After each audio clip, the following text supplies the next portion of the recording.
Hey guys, it's Ray Alvarez, and here are some quick and easy tips and tricks for some nighttime portraits.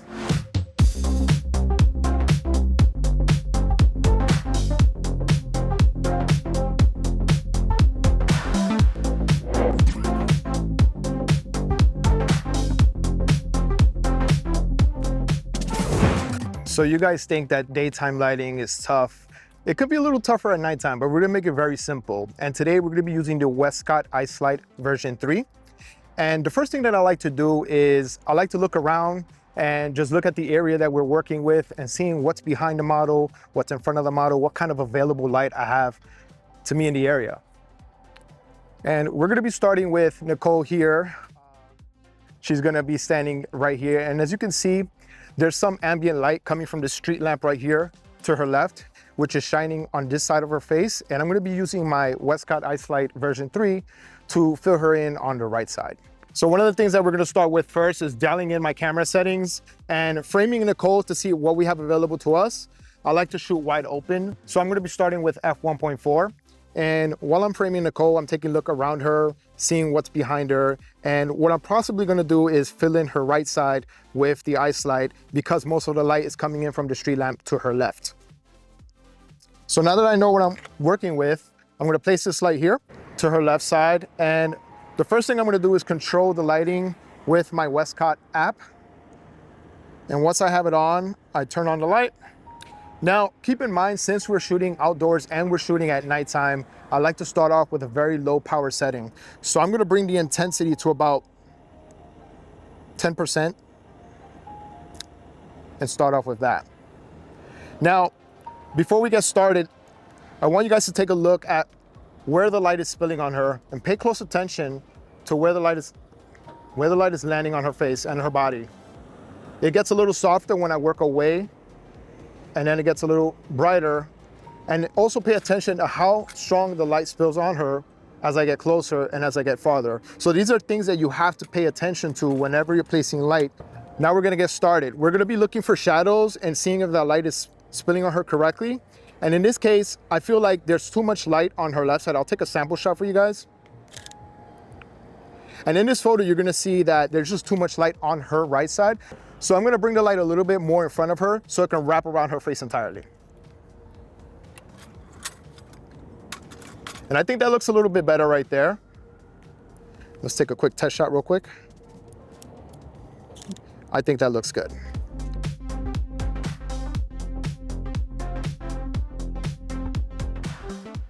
Now, a lot of people like to work without shadows, and I embrace shadows, especially in a setting like this. I feel it works good to create a dynamic portrait, and I think we're gonna start it now. All right, guys, so when I'm framing Nicole, I'm making sure there's no light poles or trees popping out of her head, or you have these bowl of lights coming out of her head. So just make sure you make a nice frame. For example, in this case, this is a good photo right here. So earlier I was talking about framing, and I was also talking about camera settings. And right now I'm shooting at shutter speed 1/160, aperture f1.4, and ISO 1250. So I'm taking advantage of the sign behind her. I love that there's something there, so I want to make sure that it kind of blurs out a little bit since we are shooting wide open. All right, so let's do that one more time, Nicole. And I just love that there's so much lighting all around us right now that's creating these amazing, what I like to call bokeh balls in the frame. So another reason why I have the light placed here is because I feel that if we place it right in front of her, the light is just gonna be too flat. So to give you an example, if I set it right in front of her, and I'll do a sample shot here.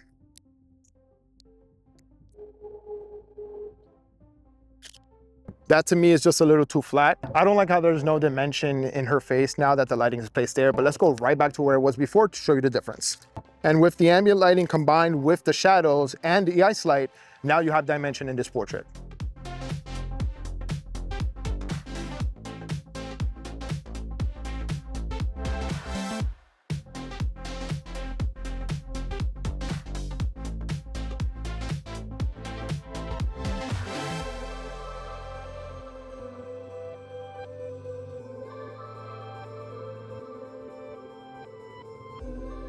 All right, so we're gonna go this way. And let's see here. Let's use one of these poles to our advantage. Let's go that way. Let's place you over here. What side's your better side? Definitely this one right now. Okay, so let's do that. Yeah, so if you're leaning on it, like with your shoulder, perfect. More like this. Here, I'll show you. So I'm gonna place you, we'll actually go to that, but instead kind of like leaning here, and facing that way. And I'm gonna be on that side over there.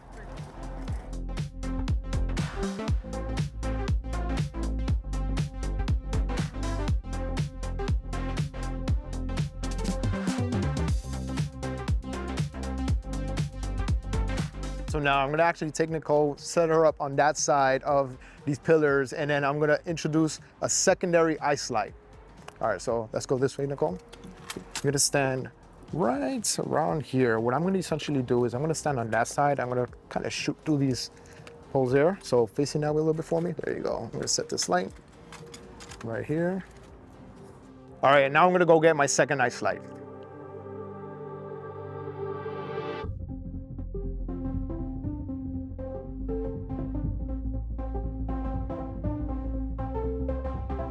All right, we're ready to go.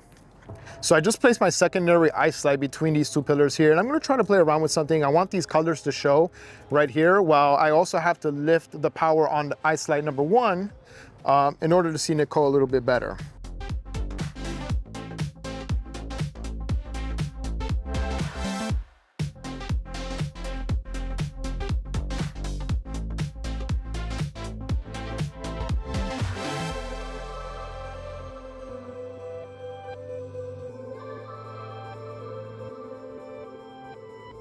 So whenever we're doing outside portraits, especially at night, we try to switch up the scene, just get a few different scenes within our set.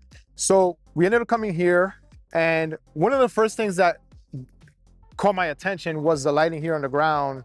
This is by default on, and it alternates colors, and we wanted to remove that. So we put the ice light cover, it came in handy, we put it down on the ground to cover that. But this is gonna be a 2-light setup. One of the ice lights is behind Nicole, it's currently set to a blue. The main ice light is gonna be here on this side, and we're gonna start shooting this scene here. I decided to go with this background because we have the palm tree, we have the pergola, and again, we have the letters here, and it kind of looks really nice for a portrait. And we're gonna start off with some sitting shots.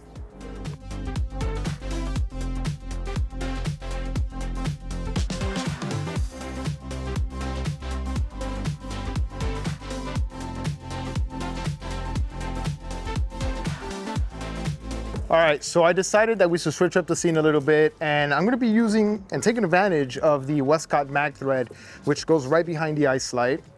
And I'm gonna place it right over here. When we were shooting earlier, it was set to its lowest power, and I'm gonna show you guys what it looks like on full power. So right now it's set to 100% intensity, and I just kinda wanna show you guys that I feel it's overpowering your ambient lighting. In this case, I have these nice bulbs in the back, and I kinda wanna showcase that. So in this case, it's a little overpowering. It's not to my style, and I'm gonna lower it just a tad bit, but I'm gonna get Nicole closer. Nicole, let's have you a little closer, right over here, right in that little spot right there. Perfect. And I'm gonna get a sample shot real quick just to show you how intense it is. I'm gonna bring it right back down to about 50%.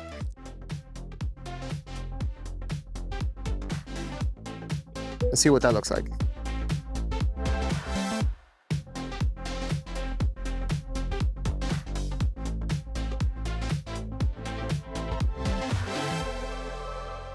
Another thing I kind of want to point out is too, whenever you're shooting at night and you're taking advantage of ambient lighting, you want to be shooting with a lower shutter speed at 1/160 or 1/200. If you go any higher than that, you're going to lose your ambient lighting. And I'll show you guys that now. So for example, I'm going to bring my camera up to 1/640 just to show you an example. And while you do see the ambient lighting in the back, it isn't as bright. However, I bring it back down to 1/160, I see it much better. Awesome. And I'm shooting at 1/160. My aperture's at f1.2 and my ISO set to ISO 200.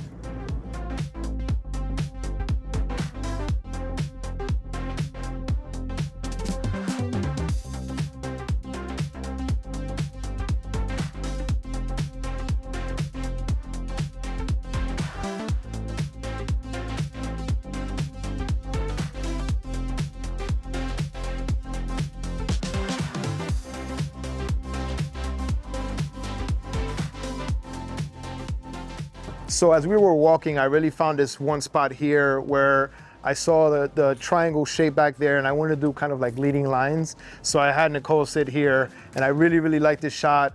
It's really simple. We used one ice light, and again, took advantage of the ambient lighting, the bulbs back there. One of the things I love the most about this shoot is the portability of the Ice Light version 3, was the fact that whether it's on a light stand or on a Mac thread, it came in handy and I can place it literally anywhere, and it's really simple to use. It makes a super simple tool because you don't need a crew or assistance, especially if you're on the go or you want to get a shoot done very quickly. All right, guys, so during this entire set, what you saw most of the time was I first set up for ambient. I dialed in my settings in my camera to set up for the ambient, and then I added the Ice Light. I truly enjoyed working with the Ice Light, and those are my quick tips and tricks on how to use the Ice Light for nighttime portraits. Which one was your favorite photo from this set? Let me know in the comments below.